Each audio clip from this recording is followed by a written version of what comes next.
আমাদের আকাবিরিন যা মুরব্বীরা যা বলে গিয়েছেন,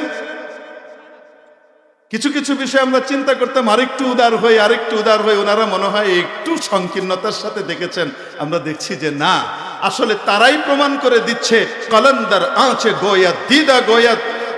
আল্লাহওয়ালারা যেটা বলেন সেটা দেখেই বলেন, না দেখে বলেন না। কারো দৃষ্টির দূরত্ব, স্বচ্ছতার ঘাটতির কারণে কেউ কম দেখে, কেউ বেশি দেখি আমরা। এজন্য আমরা হয়তো অনেক কিছু বুঝতে দেরি করি।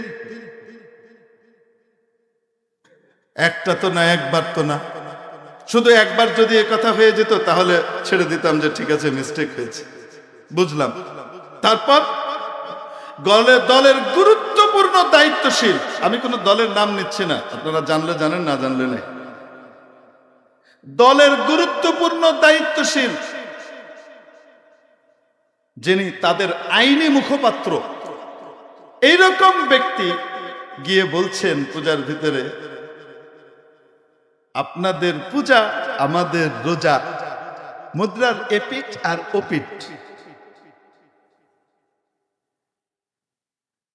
প্রকাশ্যে তওবা করতে হবে, কোনো ব্যাখ্যা বিশ্লেষণ এই ওই এগুলা এই ওই চলবে না।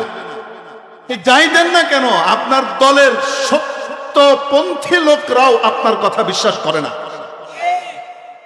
এত স্পর্শকাতর বিষয়ে কিভাবে আপনি এটাকে হেলাফেলা মনে করেন?